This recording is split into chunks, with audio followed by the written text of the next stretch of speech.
Donc c'est parti, je fais un léger disclaimer avant qu'on commence. Je cherry pick mes games, et ça pour plusieurs raisons.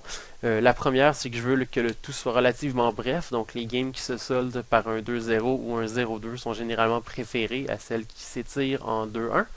L'autre chose, c'est évidemment les games où j'ai fait une tonne de misplays. Ben, j'ai pas envie de vous les présenter. Ça me dérange pas d'en faire quelques-uns puis que vous vous payez ma tête à ce sujet-là. Mais quand j'en fais 10 dans la même partie puis que je suis vraiment pas là, ben, je préfère ne pas vous montrer les vidéos. Donc, oui, c'est possible que les parties que je vous présente soient les parties dans lesquelles je gagne. Ça veut pas dire que j'ai le deck ultime, mais malgré tout, bon, c'est pour les causes que je viens de vous mentionner. Donc, voilà, vous êtes avertis. Donc la main qu'on a ici est franchement excellente. On peut faire un tour 3 cotes si on pige une autre montagne dans les deux prochains draw steps, donc c'est fantastique. Tour 3 cotes on the play, c'est vraiment difficile à battre, surtout qu'on a du jus dans nos mains. Donc vraiment, on garde ça. Donc on a pigé le land, non pas encore.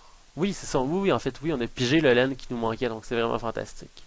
L'autre joue un autre land et on peut faire court 3 cotes en toute impunité puisque le seul counter spell du format c'est Rebutal et ça coûte 3. Donc là on est vraiment satisfait d'avoir résolu un code tour 3. Ça risque pas de nous en prendre bien plus que ça pour gagner la partie.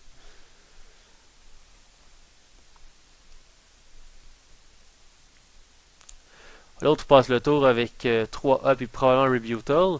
Là, j'aurais pu jouer Phoenix si jamais contré détaper la montagne puis attaquer. Toutefois, ça me fait gaspiller un Phoenix que je vais manifestement pas ramener avec Metalcraft. Donc, je préfère juste attaquer pour 5 tout en rendant le counter spell qu'il a dans ses mains complètement inutile. Donc, dans le fond, je préfère ça à gaspiller un Phoenix. Donc l'autre joue Stag, va faire probablement Blink et Cut. Sinon il va se faire Ultimate puis il va être déçu. Donc voilà. Donc on se fait passer le tour et là on va être assez bon. On pige une montagne, ce qui nous laisse jouer les deux phoenix dans le même tour. Puis on amène l'autre à 3 tout en se gardant un Chumper pour protéger Cut. Donc là dans le fond, notre décision de ne pas avoir joué le Phoenix dans son counterspell est relativement payante parce que là on met une quantité un petit peu ridicule de pression sur le board. Je pense pas qu'il y a aucune façon dans le format de gérer un double Phoenix à part Sunblast Angel. Puis là, bien évidemment, puisqu'il est à 4 mana, il ne pourra pas jouer Sunblast Angel avant de mourir. Donc voilà, on gagne. Je vous avertis, le sideboard que j'ai va être modifié pour la troisième partie que je vais vous présenter. Donc, dans les deux premiers matchs, c'est un sideboard un peu louche avec des Lego Model Coating puis des Shatter pour essayer de faire un plan de Mana Denial avec les Melt Terrain. Dans le fond, évidemment, avec le Coating, on rend les terrains de l'autre artefact, puis là, avec les Shatter ou les Scrap Melter, on mange les terrains de l'autre. Des fois, ça marche, c'est vraiment bon, mais des fois, ça fait rien du tout. Donc, on a des coatings sans les Destroy Artefacts, et d'autres fois, on a, dans le fond, plein de Destroy Artefacts, mais pas de coating, puis on est pris avec dans nos mains. Si l'autre joue pas d'artefact, on a des cartes mortes. Donc là, je me rends compte que son deck finalement est un des rares decks là, qui n'est pas centré sur les 6 drops. Donc le deck de Blink, qui n'est pas le bleu-blanc contrôle, qui est dans le fond le bleu-blanc-noir, joue davantage de 4 drop, donc il joue Skin Render. Donc dans ce temps-là, les Destroy Terrain ne sont pas si recommandés que ça. Là, ça pourquoi, dans le fond, je pense que je modifie pratiquement rien pour le side. Donc, c'est pas une main hallucinante, mais d'un autre côté, c'est pas mauvais. Là. Si on pige un land ou deux, ça devrait bien se passer. On a le combo Mimic Vat, Précurseur Golem, donc on se plaint pas. Là, en plus, l'autre Mulligan à 5, donc je pense que ça sera pas facile pour lui.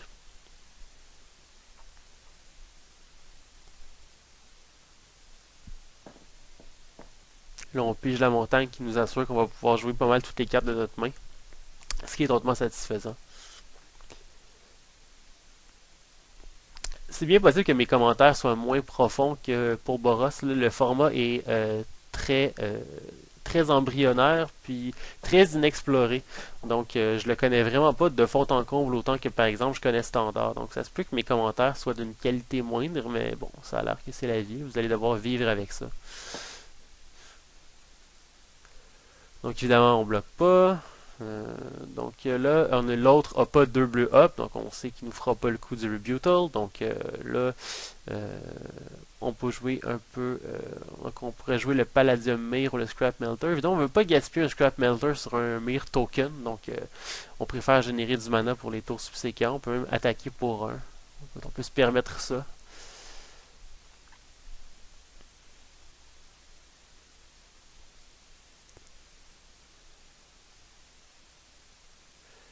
Donc Skin Render, c'est quand même une carte qui nous déçoit, mais bon, c'est la vie. Euh,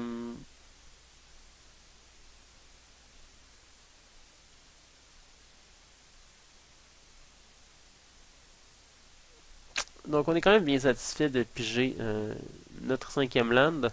Donc là on a le choix essentiellement de faire Phoenix ou Précurseur Golem. Migvat c'est un peu tôt pour jouer ça évidemment vu qu'on est bien mieux d'attendre d'avoir 6 lands pour pouvoir le jouer et l'activer. Donc là je me rappelle plus qu'est-ce que j'ai joué dans cette partie-là. Euh, j'ai l'impression que le golem est la meilleure option. Euh, Quoique si on se fait faire le Revoke Existence, euh, on a pratiquement plus de board, tandis que le Phoenix, il peut peut-être faire un autre skin render, mais c'est quand même plus sécuritaire. Avec le golem, on va avoir Metalcraft éventuellement, donc c'est moins grave s'ils réussissent à se débarrasser du Phoenix que s'ils se débarrassent du golem.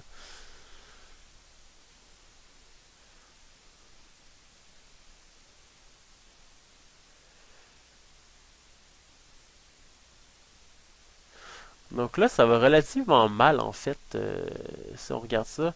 Euh, Vu qu'il a joué Venser, on se rend compte que le play du golem aurait été en bout de ligne meilleur. Euh, Cela dit, on va top decker comme des champions, top deck le Phoenix. Donc on peut gérer le Venser, donc là ça va vraiment très bien. Euh, Dans le fond, en y repensant, je crois que le play du dernier tour aurait dû être le précurseur golem. Oui, s'il y avait Revoke Existence, c'était triste, mais dans le fond, je pense qu'il y en a juste deux entre le main deck et le sideboard.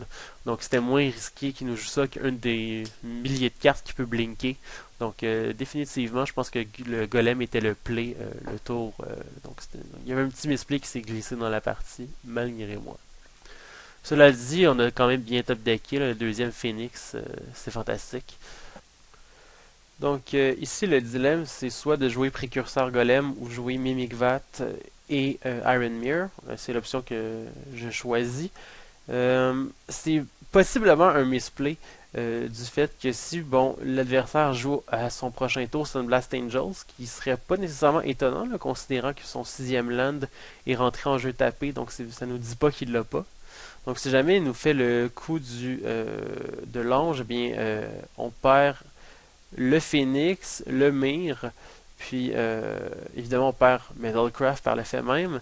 Donc ça fait que ça va relativement mal. Puis évidemment cette version-là est également plus vulnérable à un blink sur le skin render parce que là dans le fond on se retrouve avec deux phoenix 1-1. Tandis que si on avait joué le golem, peu importe qu'il y ait l'ange ou pas, on conservait Metalcraft. Puis en plus, on était moins vulnérable à par exemple, un blink effect comme il vient de nous jouer. Ici, la décision se fait entre Mir Battlesphere et Précurseur Golem. L'adversaire a deux mana bleus et un noir up, ce qui représente potentiellement le Rebutal. Donc, puis bon, il y a une carte en main, donc ça aurait pu être ça. J'attaque avec mes deux Phoenix pour peut-être le forcer à taper ses mana, on sait jamais. Je choisis de jouer après avoir hésité. Je choisis le Battlesphere. Donc vous allez voir, je vais canceller et jouer la sphère. Cela dit, je crois que c'est relativement un misplay. Si jamais il y avait le Rebutal, on est plus heureux s'il passe sur le Golem que sur le Battlesphere. Quoique dans les deux cas, là, il est un peu dans le jus, étant donné qu'on a le Mimikvat en plus. Donc peu importe laquelle qui résout, l'adversaire est relativement en mauvaise position. Bon, là, ça donne qu'il n'y avait pas le Rebutal, donc ça change pas grand-chose. On se fait jouer un Mémoricide qui, à ce point-ci de la partie, c'est pas mal fini. Je sais pas comment l'adversaire pourrait s'en sortir. Même s'il y a Sunblast Angel avec le Mimic Vat, on est protégé. Donc vraiment, ça s'enligne là, vers la victoire. L'adversaire nomme Cote, qui soi-disant est vraiment pas la carte la plus dévastatrice que je pourrais piger. Mais bon, rendu là, ça change plus grand-chose. Donc voilà, bon, je pige une montagne et je m'apprête à déchaîner le carnage là, avec moi, Battle Sphere puis mes Phoenix. Toutefois, je n'ai pas le temps, l'adversaire concède. Donc, il y avait quand même quelques misplays dans cette partie. Je m'en excuse, c'était peut-être pas flagrant, mais il était quand même présent. Donc, en espérant que ça s'améliore pour les prochaines.